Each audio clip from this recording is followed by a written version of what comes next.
Winnie Amara had been told she was beautiful her entire life, not the casual, everyday kind of pretty. No, her beauty stopped conversations.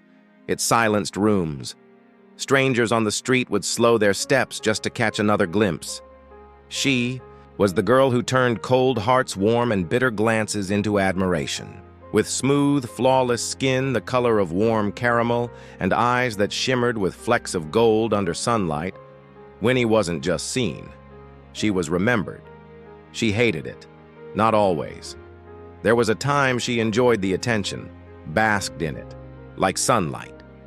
But lately, it had started to feel like a prison. Everyone saw her face, but no one really saw her. And that morning, as she walked alone down Sam Jackson Street at exactly 6 a.m., her beauty felt less like a gift and more like a target painted across her skin. The street was always empty at that hour, silent, gray, slightly foggy. It was the only road that led directly from her family's estate to Blossom Breed High School. But today, something felt wrong. The silence was too thick, like the world was holding its breath. Winnie paused, her school bag strapped tightly to her back. A breeze blew through, colder than it should have been. She hugged her arms across her uniform, suddenly shivering. Then she heard it.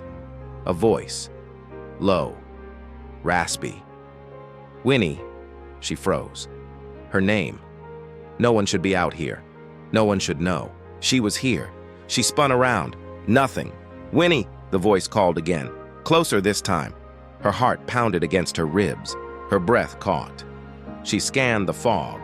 And then, out of the haze, a figure emerged. An old woman, frail, hunched over a crooked walking stick, her clothes ragged, but her eyes, those eyes, were piercing, bright.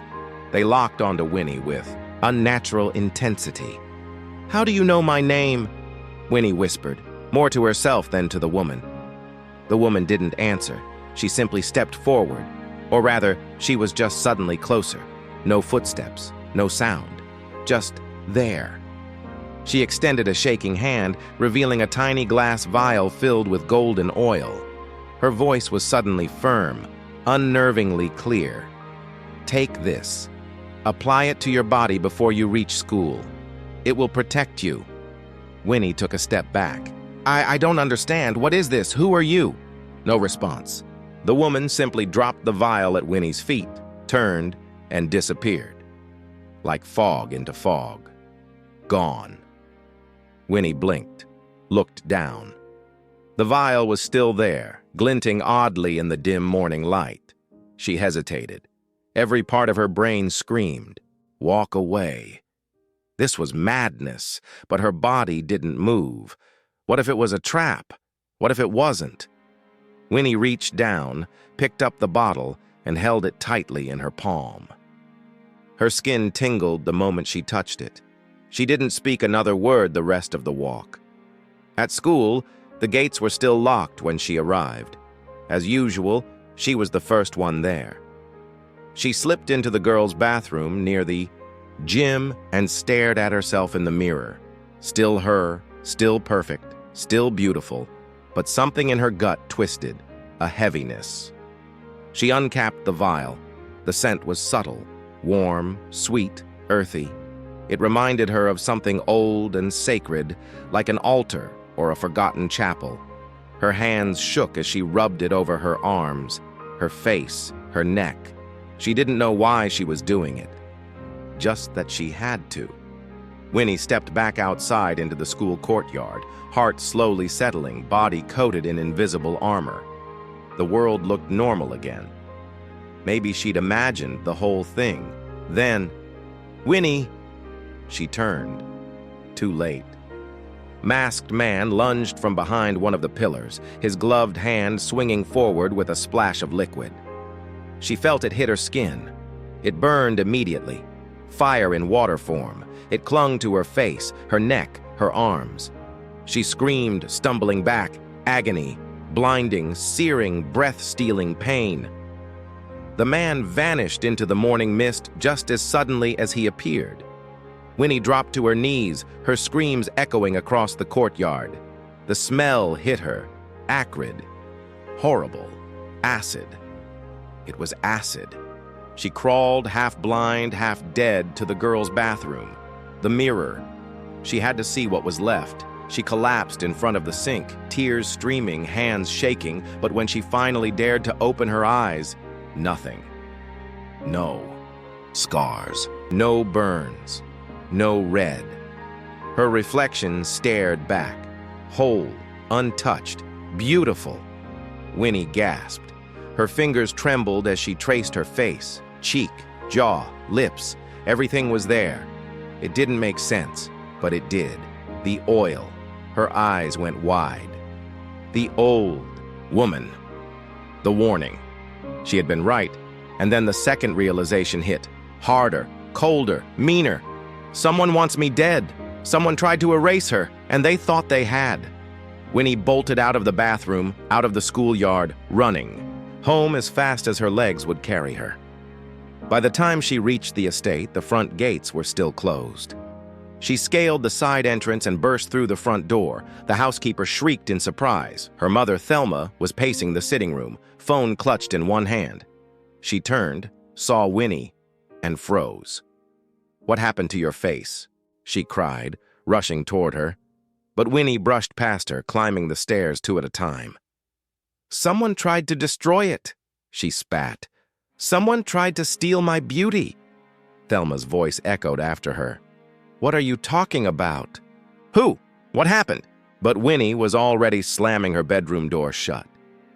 She ran to the mirror, stared at herself one more time. Still whole, still beautiful, and still a target. She knew, in that moment, that whoever did this believed they had succeeded. They thought. Her face was ruined. They would never expect her to still be out there, watching, planning. That would be her weapon. Winnie reached for her phone, her hand still shaking. She typed 2 words into the search bar: motorcycle helmet. Within minutes, she was on her way back out, headed toward the nearest bike shop. When she returned home that afternoon, a helmet in hand and fire in her chest, she knew one thing with certainty. She would never show her face again, not until she found out who had tried to take it from her. And when she did, they'd wish they had finished the job. The next morning, Winnie returned to school wearing the helmet, a full-face, glossy black motorcycle helmet, sleek, reflective, and suffocating. It was heavy on her head, hot inside, and completely covered her face. She walked through the school gates in silence. Every step echoed with whispers. Who wears a helmet to school? Is she okay? Do you think her face is, like, gone? Maybe. She got burned. I heard acid. No way, that's just gossip. She didn't respond, didn't flinch, didn't even slow her pace. Let them guess. Let them believe she was ruined. That was the point. If they believed the mask hit a monster, no one would question her silence, and she could move freely, observing, listening, hunting. Because someone had tried to kill her, and the closer she got to the truth, the more she realized. It had to be someone close. In the beginning, Mimi and Glory were sympathetic. They clung to her like shadows, walking her to class, offering water, checking in constantly. Too constantly. "Do you need anything?" Glory asked one afternoon, her voice gentle, eyes avoiding the helmet. "You've barely spoken all day." "I'm fine," Winnie replied, voice muffled through the helmet. "You sure?" Mimi chimed in. "Because, like, you don't have to wear it, you know? I mean, we wouldn't judge. We'd still love you." Winnie tilted her head slightly. "Thanks," she said flatly, but inside, something itched. They didn't ask what happened. They didn't press for details. They didn't seem surprised. In fact, the way they dodged the topic entirely made her suspicious. Too clean, too easy. She began to watch them. By the end of the week, the whispers had gotten worse. Students parted in the hallway like she was contagious. Boys who used to trip over themselves to speak to her now looked the other way. Teachers treated her differently, too. The ones who used to wink or offer compliments now barked orders, cold and curt. She had become invisible behind the helmet. And strangely, that was a relief. The break came on a Monday morning. She arrived earlier than usual and spotted Mimi crouched beside Glory's backpack in the corner of the empty classroom. Winnie paused just outside the door, silent. Mimi was stuffing a small, folded piece of paper into the front pocket of Glory's bag. Her hands moved quickly, nervously. She glanced around, didn't see Winnie. Too late, the helmet made her invisible, just a shadow in the hallway. Winnie stepped inside quietly. "What are you doing?" Mimi jumped. What? Oh my God, you scared me!" Winnie tilted her head. "I asked what you're doing." Mimi laughed too quickly. "I was, just returning a textbook. Glory lent it to me last week." Winnie stared. Mimi avoided her gaze. "Come on, we'll be late for homeroom," she said, grabbing Winnie's wrist. "Let's go." Winnie didn't pull away, but her mind was racing. That paper wasn't a textbook. Later that day, during morning assembly, Winnie slipped away from the crowd and returned to the classroom. Empty. She made straight for Glory's bag, unzipped the front pocket. There it was. A neatly folded note no bigger than a playing card. She opened it. "Meet me by the West Garden after lunch. I want to talk. Just you. Dan." Her stomach dropped. Dan. The boy she'd secretly liked. The only one who ever looked at her like. She was more than just a face, so he had written to her. Before everything. But why was the note hidden? She closed her eyes. Mimi. Mimi had kept it from her. At lunch, Winnie followed them quietly. The helmet muted the world, turned everything into a dull hum, but her instincts were razor sharp. She hid behind the old janitor's closet and pressed her phone to record. Mimi and Glory entered the corridor, their voices low but clear. "I still feel guilty," Mimi whispered. "She never saw the letter," Glory snorted. "You were the one who said not to give it to her." "I was jealous, okay?" Mimi snapped. "Dan never looked at me, not until after, and even then it wasn't real." There was silence. Then, Glory said, "Do you think she knows?" "No, and she can't. She'd hate us. She already acts different. She has every right. I mean, we were awful." Winnie's hands clenched around her phone. Her breathing was sharp, measured, so they had lied, hidden the note, twisted the truth.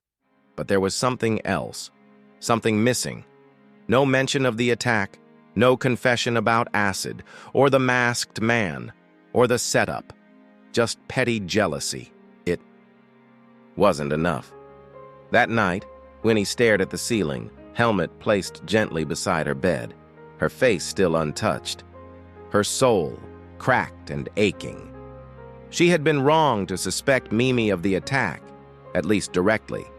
But that didn't mean she was safe. Someone out there had planned to mutilate her, not emotionally, not socially, physically, permanently, and the realization was a new kind of poison. It had to be someone who knew her routine, her route to school. Someone who hated her enough to want her erased. She needed a new plan, a smarter one. From now on, she would stop looking like a victim. She would look like a ghost. Let them think she had disappeared into shame, hiding behind the mask of her scars. Let them believe the monster had won. And in the shadows, she would watch, listen, strike. Because Winnie Amara wasn't broken. She was just getting started. It started like any other school day. Same uniform, same stiff silence, same whispers as she passed down the hallways, a blur of stares, curiosity, and fear. But Winnie no longer flinched under the weight of their questions. Inside her helmet, her breath was steady, controlled. She had mastered. The art of invisibility. That afternoon, she slipped out early, skipping the last period. She needed air, time to think, to plan. The school courtyard was nearly empty when she spotted her father's car, sleek, black, and waiting by the curb. Strange. Her father never sent the car for her. She always walked home alone, always, but maybe he'd made an exception. Maybe he'd finally noticed her silence. She stepped toward the vehicle. The windows were tinted, as always, and the driver didn't roll them down. Still, it was the car. She opened the back door and slid in, resting her bag beside her. "Afternoon," she said politely. No response.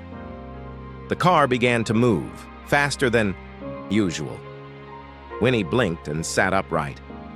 "Excuse me?" she called out. The driver didn't speak. She leaned forward, trying to see past the divider, and froze. Two figures sat in the front.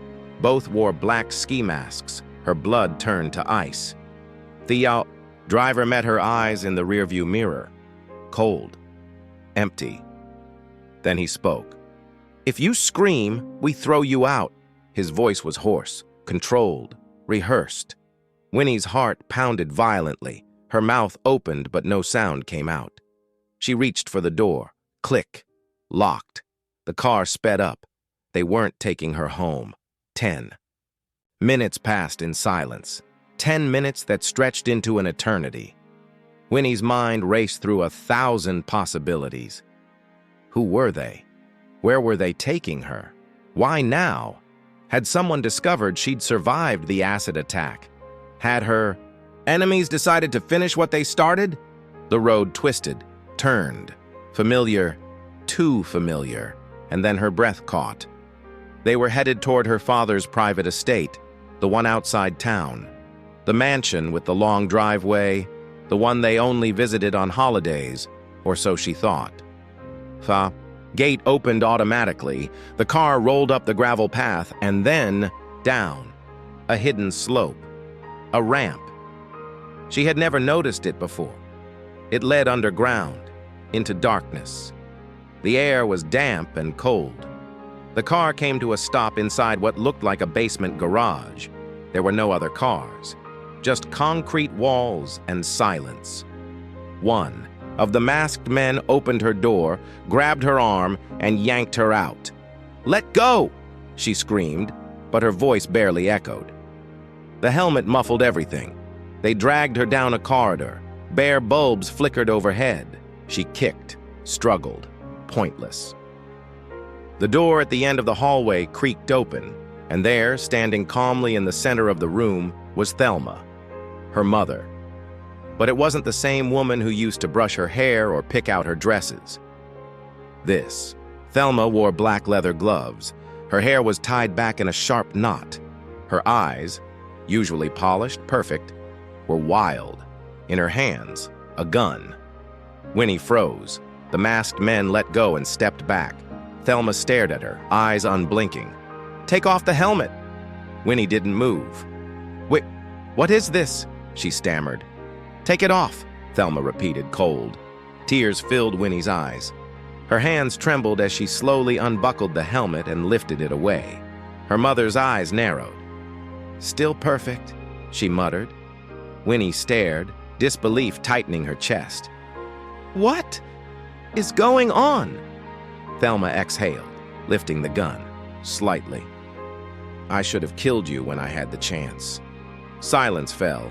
Only the hum of fluorescent lights buzzed overhead. Winnie's knees nearly gave out. What did you say?" "You were never meant to be mine," Thelma said softly. "Never. You're the reason everything went wrong." I don't understand."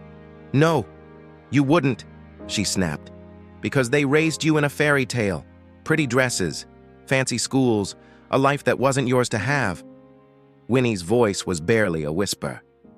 "You're my mother." "I am not your mother," Thelma shouted, slamming the gun against the metal table beside her. The sound rang out like thunder. "I was tricked," she spat, "fooled by a man I loved. A man who cheated on me the night before our wedding with a filthy maid named Hannah, Winnie's breath caught. That's right, Thelma growled. Hannah, she worked in our house, quiet, invisible, but she seduced Damien. Got pregnant. No, Winnie whispered. She ruined everything, my marriage, my future. And then, as if that wasn't enough, she gave birth to you. Thelma stepped closer, gun still raised. I tried to kill her, she said, her voice chillingly calm. I poisoned her tea, slowly, so no one would notice. She started getting weaker, sicker, until the night she went into labor. Winnie's world was unraveling. You killed her? I made sure she had no help, no strength. She crawled out of the house like a dog and died in the streets like one. Tears poured down Winnie's face. But she didn't die alone, did she? Thelma sneered. She left a souvenir. You found me? Winnie whispered. Damien found you, Thelma corrected. He brought you back, said you were abandoned, said we should adopt you. And you agreed? I had no choice, she snapped. I had already lost 3 pregnancies. I was desperate, and he swore you were an orphan. I believed him for years. Thelma's hands trembled now. But then I found out the truth, and everything made sense. Winnie was shaking. You tried to kill me, she whispered. The acid. Thelma smirked. That was supposed to be the end of you. Winnie backed away. You were supposed to suffer, to scream, to disappear. But I didn't, Winnie said, her voice steadier now. I'm still here. I know, Thelma hissed. No matter what I do. You keep surviving. Why? How? Winnie met her eyes. Because I was meant to. Thelma raised the gun. Winnie's voice broke. Please, Mom, don't call me that. The gun clicked, a cold, hollow sound. Nothing. The gun didn't fire. Thelma blinked. Winnie ran. The door burst open. Shouts. Police! Drop your weapons! Hands where we can see them! In seconds, officers stormed the room. Thelma turned to run, but was tackled. Her gun slid across the floor. Winnie collapsed. Footsteps approached. Winnie, Winnie! A voice cried. Damien! He fell to his knees, pulling her into his arms. I'm here, he whispered. You're safe. She sobbed against his chest, the world spinning. Later, in the sunlight of the estate's garden, Winnie sat wrapped in a blanket, her father beside her. She's gone, he said quietly. Arrested. Winnie didn't answer. I'm sorry, he added, for all of it. You lied, she said, not accusing and just broken. About who I am. Damien nodded.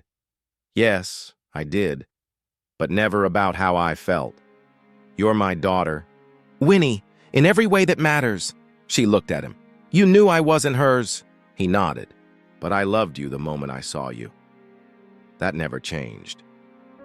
Winnie looked toward the horizon, a storm still in her heart, but also a strange, steady peace.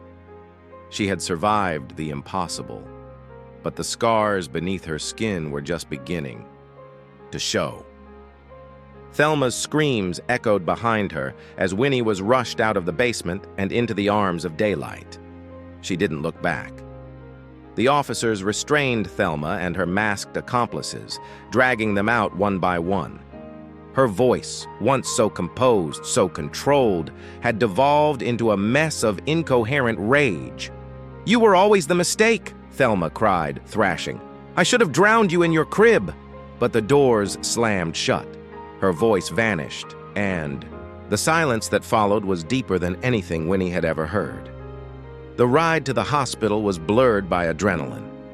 Blood rushed in her ears. Her vision swam in and out of focus. But Damien never left her side. He held her hand the entire way. Doctors fussed over her. They asked questions she couldn't answer about the attack, the room, the gun. Someone gave her water. Someone else adjusted the blankets. Someone whispered something about trauma. She barely noticed any of it. She only noticed that for the first time in days, she had taken off the helmet, and no one was looking at her like a monster. By the time the nurse closed the curtain and they were finally alone, Damien was pacing the small room, hands shoved deep in his pockets. Winnie sat up slowly, her voice hoarse. "You knew." He stopped. "About Thelma, about Hannah, about me." He turned to her. His eyes were swollen, red, not from lack of sleep, but from shame. "I did," he said. "I knew everything." Winnie's voice barely held together. "Why didn't you tell me?" "Because I was afraid I'd lose you." She looked down. "You nearly did anyway." "I know." He walked over, sat at the edge of the bed. "Thelma wasn't always like that," he said quietly. "But when she found out, something in her cracked. She hid it for a long time, but it never healed, only festered." Winnie didn't speak. "I should have told you," he said. "I should have protected you better. But I swear to you, Winnie, everything I gave you, everything I felt for you, it was real." She turned her face to him. "So, I was never really your daughter?" He reached for her hand, gently. "You are more my daughter than anyone else could ever be. You're the only one who ever made me proud to be a father." Her eyes filled again, but this time, not from pain, from truth. They discharged her the next day with a clean bill of health. No injuries, no physical scars, only the ones she couldn't see. She stepped out of the hospital into the golden morning light, helmet in hand, not on her head, and as the sun hit her face, warm and gentle, she realized she wasn't afraid anymore. Back home, the estate had changed. Thelma's things were gone. Her presence, which once hovered over every ornate corner like perfume, had evaporated. In her room, Winnie stared at the full-length mirror. She stepped closer. No more pretending, no more hiding. She ran her fingers over her cheek, remembering. The phantom burn, the moment the acid touched her skin, and then she remembered what saved her. The oil, the old woman, the inexplicable protection. Was it magic? A miracle? Something else? She didn't know. But what she did know was that someone, something, had wanted her to survive. And now, she would live like it. Over the next few weeks, she didn't. Returned to school right away. She stayed home, recovering in quiet, in solitude, but not in sadness. She read Hannah's old journals, which Damien had kept all these years, hidden in a cedar chest in the attic. They were filled with careful, graceful handwriting, notes about her days, simple observations, kindness woven into every line, and love, so much love, for her. She cried reading them, but not from grief, from recognition. She belonged to someone. She had been wanted, chosen, loved, long before she ever knew it. One evening, sitting on the garden swing, she asked Damien, "Did she know I'd survive?" He looked at her, thoughtful. "She believed in things most people don't," he said. She said beauty had power, but it also had a cost. Winnie nodded slowly. It made sense now. The attack hadn't been about her face. It had been about everything she represented. She was the child of a woman Thelma couldn't erase, and that truth had threatened everything. The night before she returned to school, she opened the helmet one last time. She placed it on the table, stared at it. It had saved her, given her silence, time, a mask for vengeance. But she didn't need it anymore. She was no longer hiding, no longer surviving. She was choosing to live. She stood and left the helmet behind. They didn't recognize her at first, not because her face had changed. It hadn't. It was exactly as it had always been, radiant, soft, unmistakable. But because she walked differently, no helmet, no armor, no fear, just Winnie Amara, returning to Blossom Breed High like a storm-turned silent sky. The moment she crossed the courtyard, Everything stopped. Voices quieted, heads turned, eyes widened. Winnie! Her name rippled through the hallways like a whisper. Her classmates stared, stunned, as if seeing a ghost, a myth, a girl risen from ashes. She didn't flinch. She didn't explain. She just walked forward, her head high, her eyes steady. Mimi and Glory stood by the lockers, mid-conversation. When they saw her, they froze. Mimi's mouth fell open. Glory's eyes welled instantly. Winnie met their gaze and kept walking, past the gym, past the courtyard, toward the oak bench near the old science wing, where the three of them used to sit every day before the world cracked open. She sat down, waited. They came. Mimi approached first, cautious, like a girl stepping into a confession booth. Glory followed, her fingers wringing the sleeve of her sweater. "Hey," Mimi said, voice barely above a breath. "You look—" She didn't finish. Winnie looked up, face unreadable. "I wasn't sure you'd ever come back," Glory said softly. Winnie nodded once. "I wasn't sure either." An awkward silence. Then Mimi blurted, "I'm sorry." Her voice broke halfway, through. Winnie blinked. "For what?" Mimi took a shaky breath. "For the letter. For hiding it. For being jealous. For not telling you the truth. And for believing the worst," Glory added, "even when we saw you suffering. I think we were scared of you," Mimi admitted. "Of your beauty. Of your power. You never tried to make us feel small, but somehow we felt it anyway." Winnie said nothing for a moment. Then, "You know what's funny?" They looked at her. "I thought you were behind the acid." Both girls gasped. Mimi's face went white. "What? Winnie, no. God, no. We would never—" "I know that now," Winnie said quietly. "But back then, when your friends lie to you, and you're wearing a helmet to hide your face, everything starts to look like a threat." Glory wiped her eyes. "You had every reason to hate us." Winnie looked at them, her voice calm. "I don't hate you, but I'm not the same girl I was when I left." Mimi and Glory lowered their heads. Winnie continued, "If we're going to be friends again, we start from scratch. No lies, no rivalry, no measuring worth by who gets attention or who shines. Brighter." She paused. "Because I've learned something. Real beauty? It isn't what people see. It's how you treat people when no one's watching." The silence that followed wasn't awkward. It was cleansing. Mimi reached for her hand first, then Glory, and this time there was no competition, only connection. By lunchtime, the helmet rumors were dead. Winnie had killed them by walking through the halls with her face uncovered, but more importantly, with her heart open and her voice quiet. No dramatic reveals, no shouting. No vengeance, just truth. The teachers who once ignored her now looked confused. Some even smiled nervously. Students whispered, but she didn't care. She wasn't here to explain her scars, visible or not. She was here to finish what she started, to live without masks. After school, the three girls walked out of the building together, side by side like they used to, but everything was different. There was no crowd around them now. No boys trailing behind Winnie like lost puppies. No girls trying to copy her walk or wear her colors. And yet, it felt fuller, more real.